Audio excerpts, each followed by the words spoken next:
Bonjour à vous tous, je suis Khalid Benzir, doctorant à la faculté des sciences de Kenitra. Ravi d'être parmi vous pour vous présenter le cours Sciences du sol. Dans ce premier chapitre, on va étudier les étapes et les facteurs de formation d'un sol. Tout d'abord, on va commencer par une définition du sol. Qu'est-ce qu'un sol? La définition du sol a évolué avec le progrès scientifique dans les disciplines de la géologie, de chimie, de physique et de biologie.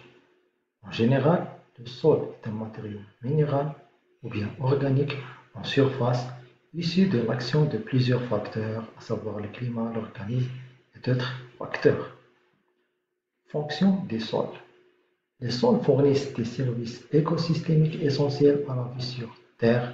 Ils assurent plusieurs fonctions, à savoir la séquestration du carbone, fourniture d'aliments, de fibres et de combustibles, patrimoine culturel, régulation du climat, régulation du cycle de l'eau, purification de l'eau et réduction des contaminants dans le sol et d'autres fonctions.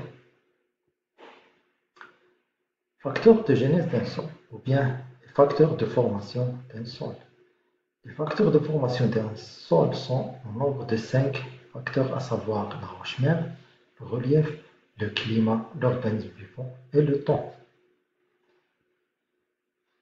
En tant que facteur, la roche-mère intervient par sa nature, sa composition chimique et minéralogique, sa dureté, son état de division et sa perméabilité.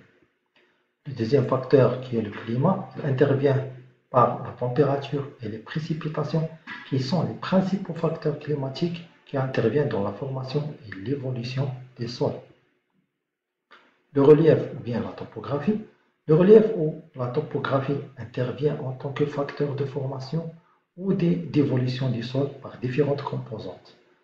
La pente et l'altitude. Ces composantes ont un effet sur le ruissellement, l'érosion et le drainage des sols. Les organismes vivants. Les organismes vivants interviennent à la formation des sols par l'action mécanique et chimique des plantes et aussi les faunes et les microflores par la décomposition et la mobilité de la matière organique et du carbone. Le dernier facteur qui est le temps. Le facteur temps se traduit par l'âge chronologique du sol et le degré de développement des profils du sol. Le facteur temps détermine le degré d'expression des autres facteurs. L'âge chronologique du sol, les sols profonds sont plus âgés que les sols qui se trouvent aux surfaces de la Terre. Maintenant, on va passer aux étapes de formation d'un sol. Il y en a 3 étapes de formation du sol, à savoir la première étape qui est la dégradation de la roche-mère. La deuxième étape, c'est l'enrichissement en matière organique. Et la dernière étape, à savoir qui est la migration et l'accumulation des éléments à la surface et au profond du sol. À la fin, on obtient un profil pédologique ou bien un sol mûr qui est la succession verticale de plusieurs horizons qui sont l'horizon O qui se trouve à la surface du sol qui est enrichi en matière organique, l'horizon A qui est en contact avec l'horizon O riche en matière organique et l'horizon B riche en matière minérale, et le dernier horizon qui est l'horizon C qui est la roche-mère. Merci pour votre attention.